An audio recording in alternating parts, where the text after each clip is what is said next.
beautiful life. สวัสดีครับ Good afternoon and welcome to A Beautiful Life on englishonline.rmutp.ac.th. My name is อาจารย์เกษม พุทธเรืองศรี your host for the program. A Beautiful Life is a program broadcasted every Monday from 1 p.m. to 1:30 p.m. Articles and information about life lessons or good phrases from the books or websites will be presented in this program, together with the latest news from Rajamongkol University of Technology, Pranakon, for you to enjoy. Today we start with the article from China News Asia, from the section of China News Asia Insider, CNA Insider. They say not just about receiving a salary, why some adults in China have become full-time children. 1 in 5 youth in Chinese cities is unemployed, and the situation could worsen before it improves. The program Money Mind find out why some young people cannot find jobs and the unconventional choices some have made. Reported from Hangzhou since the start of the year, vlogger Zhang Jieyi typically working day has looked like this: taking morning walk with her parents, accompanying them to the market for groceries, preparing lunch, then taking a nap before tending to other chores. The 31-year-old is a full-time daughter, a concept and social media hashtag that has surfaced as China youth unemployment in city hits record levels.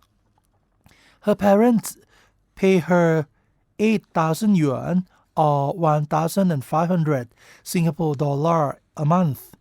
It is 20% less than what graduates in her city of Hangzhou can expect, said Zhang, who used to sell clothes until the business scrambled in the pandemic. The work of a full-time child, however, isn't just about receiving a salary or any form of compensation from parents, she added. It's about genuinely enjoying the process of being with your parents and wanting to be there for them.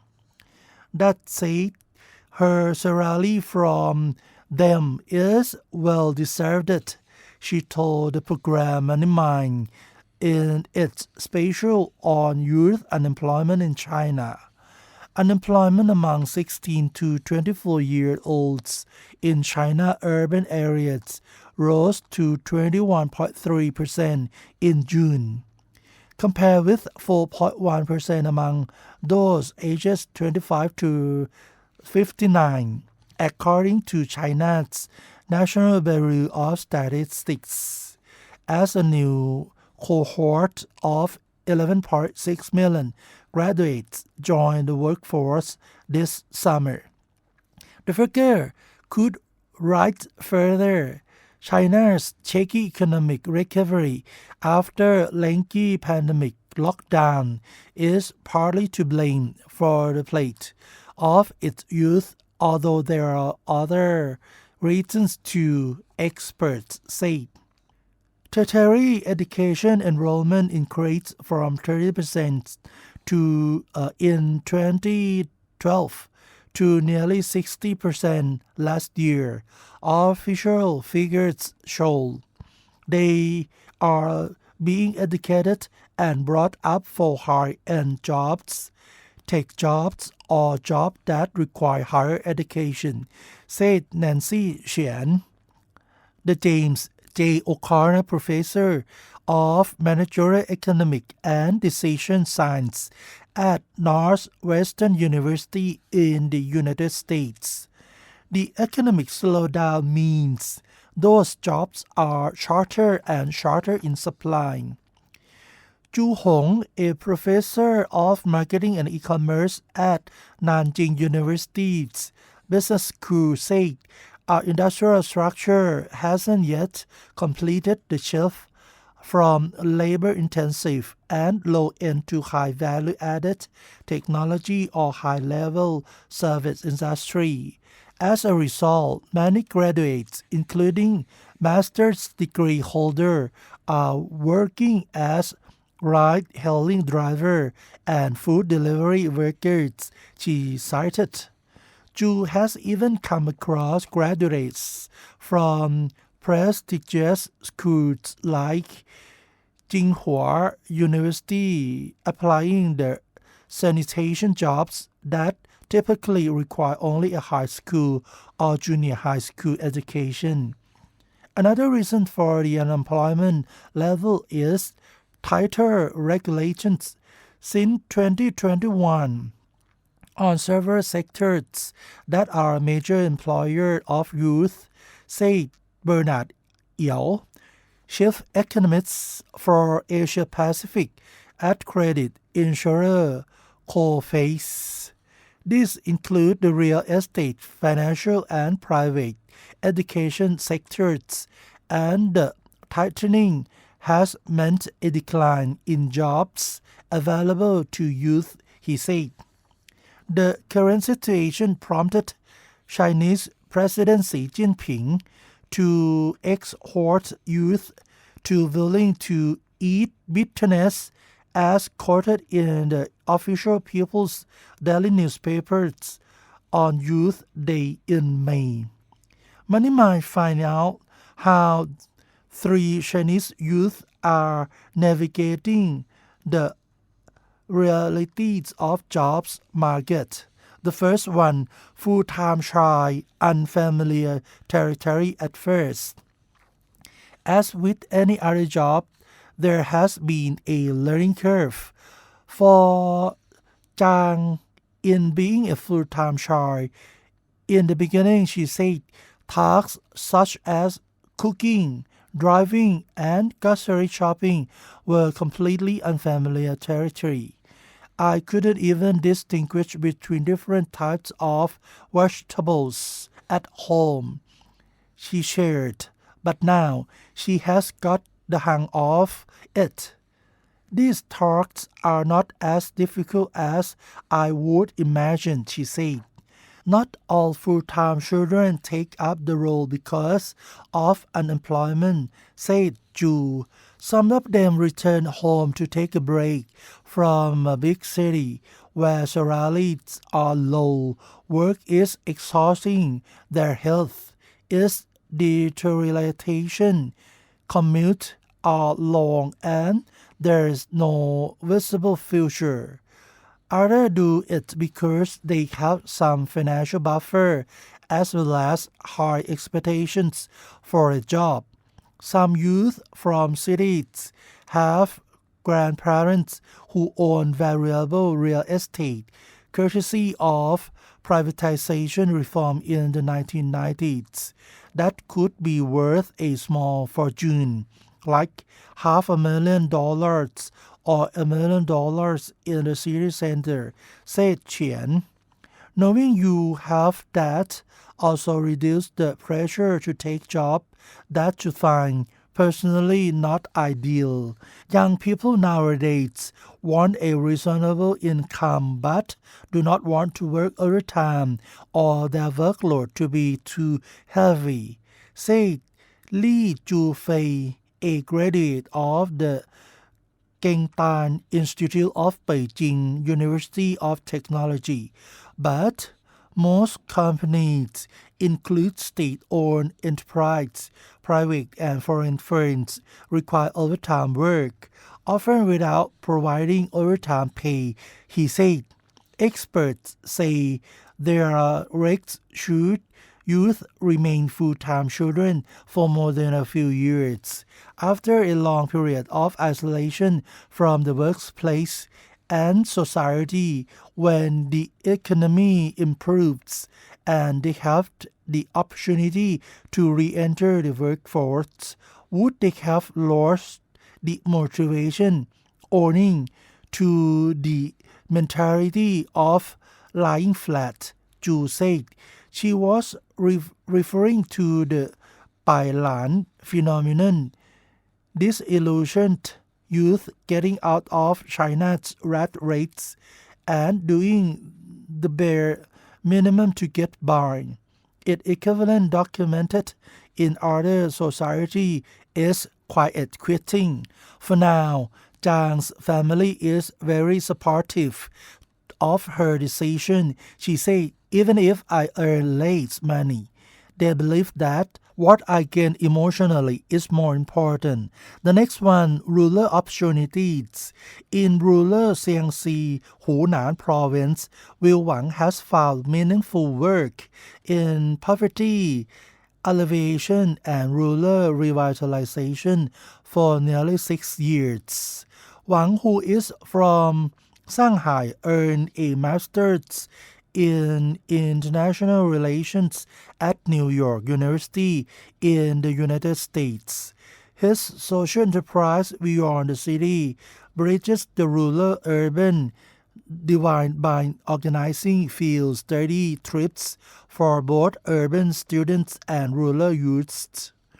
On trips to rural areas, urbanites lives with local households and learn about ecology, traditional crafts, and other topics from them. Rural youth, on the other hand, learn about the opportunity and challenges of urban migration on trip to city. While rural-urban migration slowed in China in the years before COVID-19, it declined in 2020 for the first time. That year, 10.1 million people returned to the countryside, 1.6 million more than in 2019. More youth are willing to consider rural living because the government has improved infrastructure in the countryside. There is a 5G network in Jiangxi and some do not want to fast-paced city lifestyle, said Wang. The cost of living is also lower in the countryside, while the income can be comparative, he added. Zhu, however, believed the younger generation would consider moving to the countryside only under certain circumstances. If the cost of living in the city is high and they cannot find jobs. In such a situation, instead of lying flat or Bai Lan or relying on their parents, it could consider, she said. More of them would still prefer city living, she recorded. It aligned with their desire for social interaction, freedom, and vibrancy. And the last one, performing arts dream, data analyst job. As for Beijing resident Xiu Xiu, she dreamed of working in the performing arts after graduating this year with a master's in literature of theater, film, and television. She sent dozens of job applications to television stations and media companies, even internet giants, but there was nary a response. Most of her resumes seemed to sink into the abyss, she described. She'll cast her net wider and managed to clinch a data analyst role in the human resources industry last month. It pays 14,000 yuan a month, but deviates quite a bit from her field of study, she acknowledged. It is important, however, to try different opportunities and be open to career advice dishes out during the interview process. She said the key is to take the first step and engage with various job opportunities in society. Experts say there are gaps to bridge. For example, between the jobs available and what youth aspire to and between youth salary expectations and what companies are willing to offer. There are job openings waiting to be filled, such as technical and frontline position in manufacturing, said Nana Wu, a human resources supervisor. These may not be the jobs, however, that educated elite youth want, noted Qian. The typical salary for entry-level factory positions is around 2,000 to 4,000 yuan a month, but could go up to 7,000 to 8,000 yuan in cities like Shenzhen, said Wu. Some advanced degree holder may have to look at similar salary. Chen knows a graduate from one of the China top 5 law school who is looking for work in Shanghai, one of the country's costliest city, but faces monthly wages of between 3,000 and 7,000 yuan.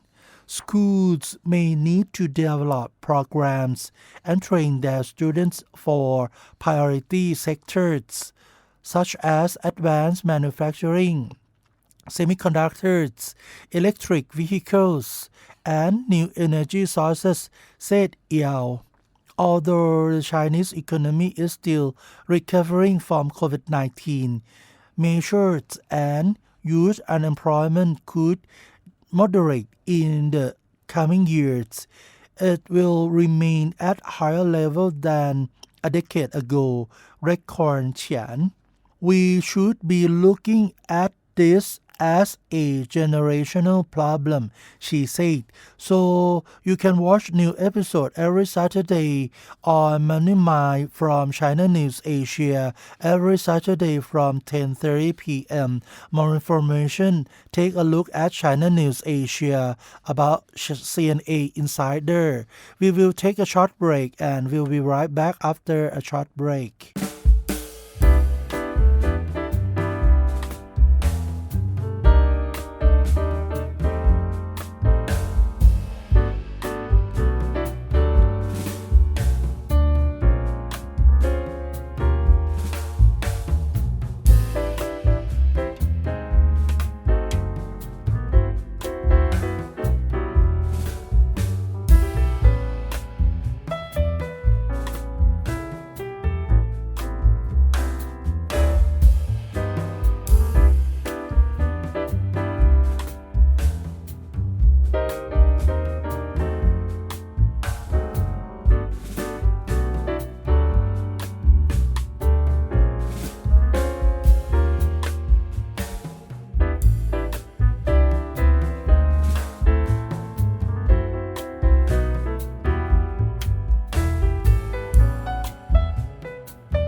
You are listening to A Beautiful Life on englishonline.rmutp.ac.th, and the time is up for today, A Beautiful Life.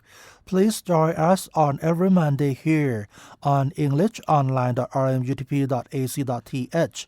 Your host has been อาจารย์เกษม พุทธเรืองศรี You are welcome to subscribe to our channel on englishonline.rmutp.ac.th. Thank you very much for joining our program today and see you again next Monday. สวัสดีครับ Beautiful Life will be back again next Monday.